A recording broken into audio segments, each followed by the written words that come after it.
Hi friends. Friends మనము RRB ministerial and isolated categories సంబంధించి second shift questions అనేవి ఇప్పుడు మనం చూస్తున్నాము. 15వ తేదీకి సంబంధించినటువంటి సెకండ్ షిఫ్ట్ క్వశ్చన్స్ అనేవి ఇప్పుడు మనం చూస్తున్నాము. ఫస్ట్ షిఫ్ట్కి సంబంధించినటువంటి క్వశ్చన్స్ అనేవి ఆల్రెడీ మన ఛానల్లో వీడియో అనేది చేశాను. ఇంకా ఎవరైతే ఆ వీడియో చూడలేదు, లింక్ను వీడియో కింద డిస్క్రిప్షన్లో ఇస్తాను. అక్కడ నుంచి మీరు చూసి క్వశ్చన్స్ అనేవి ఏమి వచ్చాయనేది మీరు చూసే అవకాశం అయితే ఉంటుంది.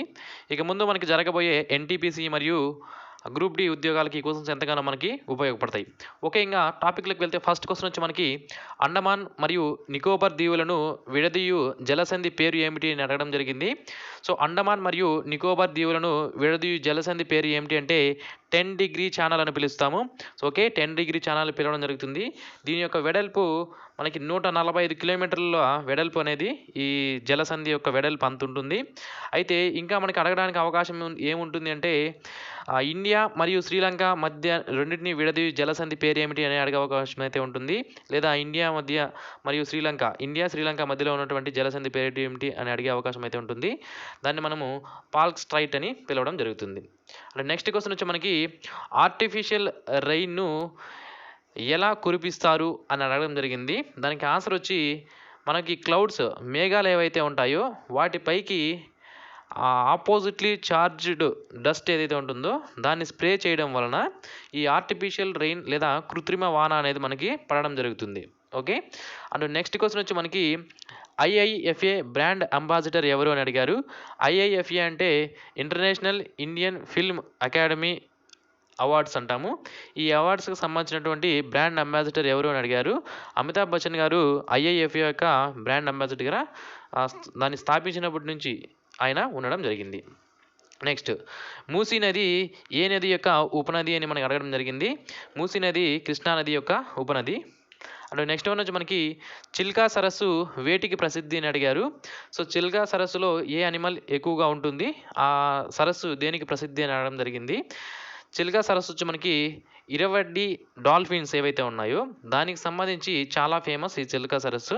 ఈ చిల్కా సరస్సు ఎక్కడ ఉంటుంది అంటే ఒడిశాలో ఉంటుంది. చిల్కా లేక్ అనేది మనకి ఒడిశా రాష్ట్రంలో ఉంటుంది. నెక్స్ట్, ట్రాయ్ చైర్మన్ ఎవరు అని అడిగారు. ట్రాయ్ అంటే ఇక్కడ telecom regulatory authority of India. దీని యొక్క చైర్మన్ ఎవరు అని అడగడం జరిగింది. పిడి వఘేలా అనే ఆయన ప్రజెంట్ మనకి ట్రాయ్ చైర్మన్గా ఉన్నారు. నెక్స్ట్ క్వశ్చన్ వచ్చి మనకి క్యాగ్ ఆఫ్ ఇండియా ఎవరు, controller and auditor general of India ఎవరు అని అడగడం జరిగింది. శ్రీ గిరీష్ చంద్ర ముర్ము, ఈయన మనకి ప్రజెంట్ క్యాగ్ యొక్క ఇండియా యొక్క క్యాగ్గా ఉన్నారు. అయితే ఈ CAG controller and auditor general of ఇండియాని ఎవరు నియమిస్తారు అంటే ఈ క్వశ్చన్ చాలాసార్లు మనకి రిపీట్ అయ్యాయి. చాలా ఎగ్జామ్స్లో ఈ క్వశ్చన్ అనేది అడిగారు. కంట్రోలర్ అండ్ ఆడిటర్ జనరల్ను ఎవరు నియమిస్తారు అంటే భారతదేశ ప్రెసిడెంట్ ఎవరైతే ఉంటారో వాళ్ళు నియమించడం అనేది జరుగుతుంది. చాలా బాగా మీరు గుర్తుపెట్టుకోవాల్సిన క్వశ్చన్. నెక్స్ట్, భారతదేశం యొక్క మొదటి ప్రెసిడెంట్ ఎవరు అని అడిగారు. ఆన్సర్ వచ్చి రాజేంద్ర ప్రసాద్ గారు. ఈయన 1950 నుంచి 1962 వరకు భారతదేశం యొక్క రాష్ట్రపతిగా వర్క్ చేశారు. ప్రజెంట్ ఎవరున్నారంటే రామ్నాథ్ కోవింద్ గారు ఉన్నారు. ఎన్నవ ప్రెసిడెంట్ రామ్నాథ్ కోవింద్ గారు ఎన్నవ ప్రెసిడెంట్ భారతదేశానికి అంటే 14వ ప్రెసిడెంట్ అని మనం ఆన్సర్ చేయాల్సి ఉంటుంది. నెక్స్ట్, మౌర్య డైనస్టీకి సంబంధించి లాస్ట్ రాజు ఎవరు అంటే మౌర్య సంస్థ వాళ్ళ యొక్క వంశానికి సంబంధించి లాస్ట్ రూలర్ ఎవరు అని అడగడం జరిగింది. బృహదర్త మౌర్య అని ఆయన లాస్ట్. ఆయన్ని ఎవరు చంపారు అంటే పుష్యమిత్ర శుంగుడు చంపి శుంగ డైనెస్టీని ఏర్పాటు చేయడం అనేది జరిగింది. ఇది మీరు గుర్తుపెట్టుకోవాలి. ఓకే, నెక్స్ట్ వన్ వచ్చి మనకి ఐసీసీ 2019 వరల్డ్ కప్ జరిగింది కదా, దానికి సంబంధించిన క్వశ్చన్ అనేది అడిగారు. బట్ ఎగ్జాక్ట్ క్వశ్చన్ ఏమిటి అనేది తెలియదు కాబట్టి దానికి సంబంధించినటువంటి ఇంపార్టెంట్ పాయింట్స్ అన్నీ కూడా చూద్దాము. 2019 క్రికెట్ వరల్డ్ కప్ అనేది మనకి ఎక్కడ జరిగింది అంటే ఇంగ్లాండ్ అండ్ వేల్స్లో జరిగింది. ఎన్ని టీమ్స్ పార్టిసిపేట్ చేశాయంటే 10 టీమ్స్ పార్టిసిపేషన్ అనేది చేశాయి. ఎవరు గెలిచారు ఆ 2019 వరల్డ్ కప్లో అంటే ఇంగ్లాండ్ దేశం గెలవడం జరిగింది. రన్నర్స్ ఎవరు అంటే న్యూజిలాండ్.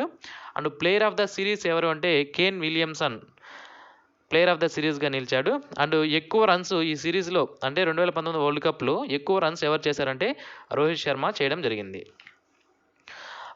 గురు శిఖర్ ఎక్కడ ఉంది అని మనకి క్వశ్చన్ అనేది అడిగారు. ఈ గురు శిఖర్ అనేది మనకి ఏదైతే రాజస్థాన్ రాష్ట్రంలో ఉంటుంది, రాజస్థాన్ రాష్ట్రంలోని ఆరావళి పర్వతాలలో ఉంటుంది. ఇది మనకి ఇక్కడ 15 కిలోమీటర్స్ ఫ్రమ్ మౌంట్ అబు అని కూడా మనకి ఇవ్వడం జరిగింది. సో మనకి ఈ క్వశ్చన్ ఎలా అడిగింటారు అంటే ఏ పర్వత శిఖరాలలో మనకి గురు శిఖర్ ఉంది అని అడిగింటారు. సో కాబట్టి మనకి ఆరావళి పర్వత శిఖరంలో మనకి ఈ గురు శిఖర్ అనే గుడి ఉంది.